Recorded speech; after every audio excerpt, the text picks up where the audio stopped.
Welcome back to Turning Hard Times into Good Times. I am your host, Jay Taylor, and I'm really pleased to have with me for the first time Robert Moriarty. I've known Bob for quite a few years, and I've sat with him on a few panel discussions over the years at Cambridge House conferences in Vancouver and elsewhere, as well as in Chicago at least once. I know one of Rich Redez's conferences in a Chicago suburb.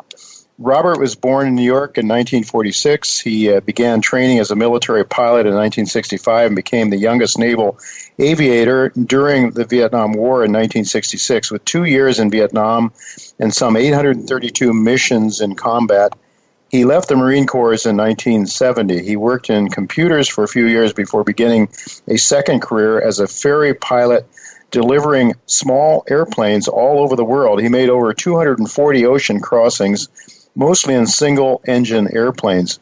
He holds 14 international aviation records. Bob and his wife Barb brought the 321gold.com website into being in 2012. They later added 321energy.com to cover oil, natural gas, gasoline, coal, solar, wind, etc. Both sites feature articles, editorial opinions, pricing figures, and updates on current events affecting both sectors. And I have to tell you that this very popular website is one that I have really become found very, very useful to me. Every day there's some really great articles. There's selective articles. And, you can go to some websites. There are just so many articles, you can't handle them all. You just can't begin to read them. But Robert and his wife are pretty careful, I think, about, and they're very selective.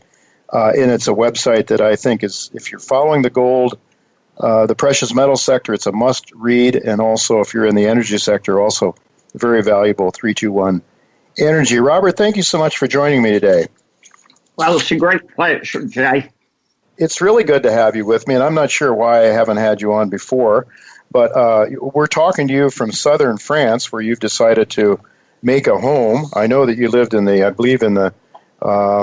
maybe in Bermuda or someplace like that for a while. You've traveled around, but I guess you like it in southern France. Well, the U.S. is getting a little too crazy. The U.S. is getting a little too crazy, and you're sort of in the southern France, and as I understand it, not that far from Spain and not that far from the mountains, and it looks like a very peaceful, lovely neighborhood or area of, I don't know your neighborhood, but you're generally speaking, I guess agriculture is pretty strong. A lot of people raise their own food and so forth. Well, it's very much an agricultural area. We are literally in the base of the Pyrenees. We're about 20 miles north of Spain. It's a very mild climate. You can raise anything. The food's wonderful. The people are wonderful. We had lived in Grand Cayman for 10 years. But, if you look around at what's going on in the United States, if you're not scared, you're not paying attention. And I don't want to be anywhere near ground zero. I hope we can go into it. We're going to talk about collapse, I know, but those idiots in Washington are about to blow the U.S. up financially, and it could happen in the next month. Well, it's certainly, we've been talking about these things, and of course, 2008, 2009, the wheels almost came off the global economy in total,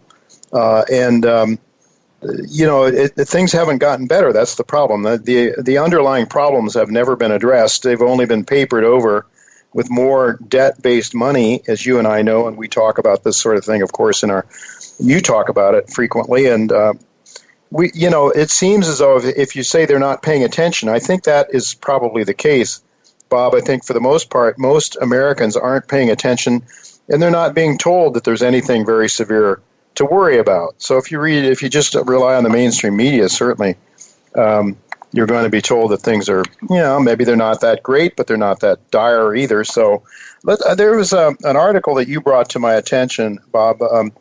It was GNS Economics is a website, and there's an article there by an author named Tumas Malian, and he's talking about the three scenarios of the collapse.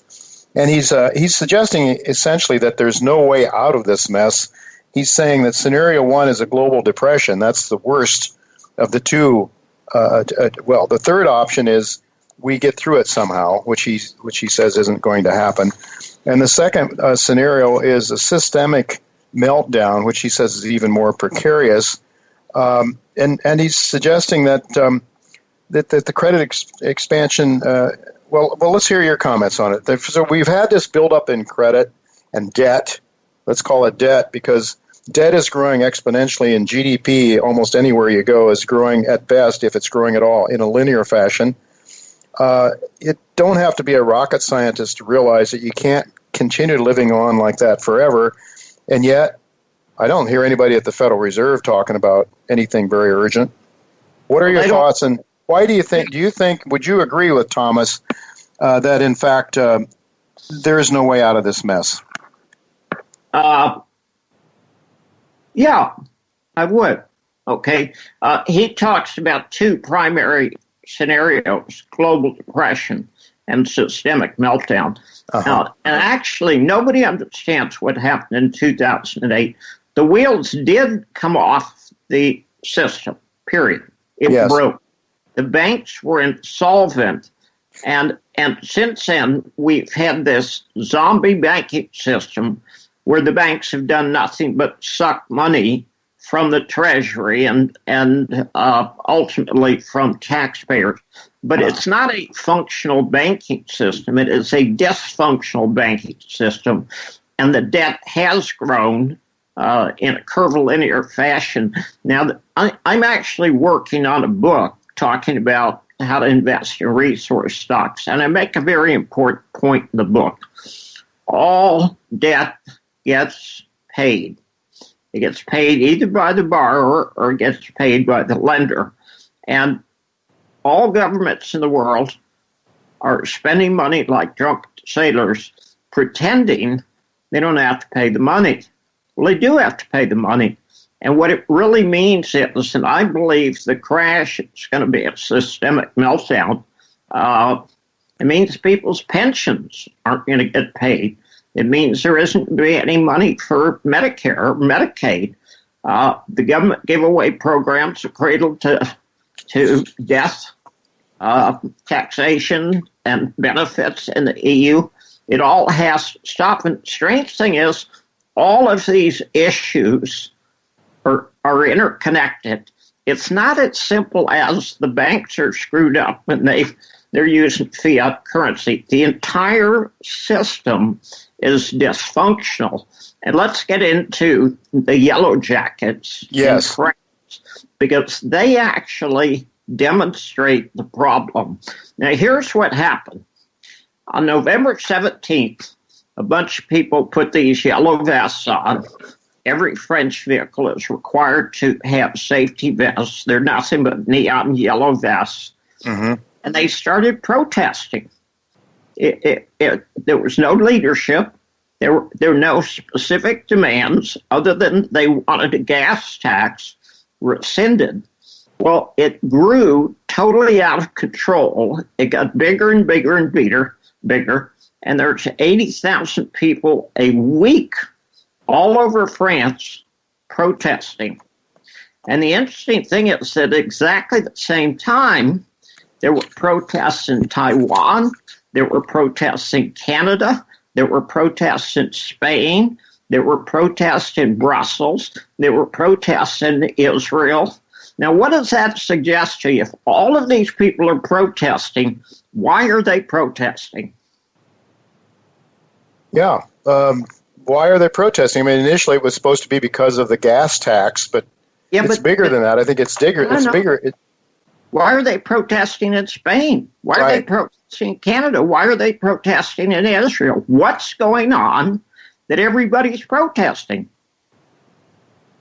I think they're catching on to the fact that the system is broken, that it's unfair, that it's redistributing wealth from the people that earn it and create it to the people that control the system. Is that what's going on? Very good. Very good. Exactly right. Here's what's happened. Before the internet, when Kennedy was assassinated, what did the media say? Well, the media said it was a lone guy, a crazy guy, a Marxist who decided he was just acting alone. Okay, when the Gulf of Tonkin incident took place in 1964, what did the media say? No, they just they bought the idea that we were attacked. Yes, exactly. Okay. When the internet came along, what it means is the elite who rule the world have lost control of the narrative. And that's very important because once you lose control of the narrative, once there's alternative voices like you and me, people start listening to those voices and saying, hey, something's wrong. And they're demanding change. And the strange thing is, I wrote a book 3 years ago, and I predicted there would be a worldwide revolution because of the financial system. Uh-huh. Well, it has started. It's spread all over the world. And there's some very dangerous things going on. The French prime minister, not the president, Macron's the president, but the French prime minister has authorized the police to start carrying fully automatic assault rifles. Yeah, I saw that in the news today, yes. Okay. Uh-huh. What is going to happen when some cop shoots up a bunch of protesters? It's going to be a bigger protest. It will go out of control immediately. Now, let me give you one that's even scarier. Do you know what the SNAP program is? I'm not sure. Food stamps. Oh, okay. It's big. Now, the problem with the government shutdown is food stamps get paid on the first of the month. They're good for a month. The problem with it is the government shut down and there are going to be no food stamps 1st February. But there was a provision passed into law where Congress said, well, you can actually spend money, okay, up to a month after the shutdown starts. So the people in the food stamp program are actually getting paid on January 19th. Now, one of two things is going to happen. That's the February payment. If the government is still shut down, what happens when the March payment is due? No. People start going hungry. Yeah, okay. 38 million Americans go without food. Okay? And I will guarantee you, if 38 million Americans run out of food in March, there will be a revolution in March. But it's even scarier because those idiots in Washington do not realize what they've done. If you're on food stamps, and the food stamps are supposed to give you food for a month, what happens on the 28th and 29th and 30th day? What happens on it? Well, we're in trouble. Yeah, well, you start running out of food. I mean, right. A lot of people have a problem using the food stamps and making it through the entire month. Now, if you have prepaid for February on January 19th, and people are used to getting food for 30 days, what happens on February 19th? Yeah. They run out of food. They run out of food, and there's hell to be paid. Yeah, so it doesn't make any difference whether the government shutdown continues or it doesn't continue. We've got a problem. There are some issues that are so serious now that are being utterly ignored by the mainstream media that it's very scary. Now, something bad is going to happen. We don't know if it's Deutsche Bank. We don't know if it's derivatives. We don't know if it's 38 million Americans rioting. We don't know if it's the Yellow Jackets getting shot up in Paris. We don't know. But when you go outside and it's gray and you look up expecting to see clouds, it's not clouds. It's a flock of black swans. And we don't know which particular black swan is going to land. We just know with that damn many black swans, something bad's going to happen. Now, more than any time, I've been running this website for 18 years now. More than any time in 18 years, you need to be very careful. You need to be out of debt. You need to keep some food. You need to keep some cash. You need to have some gold and silver. And you need to be careful because we are going into very dangerous times. If we do have the systemic meltdown, and that's absolutely what I believe is going to happen, strange enough, the yellow vests have the solution.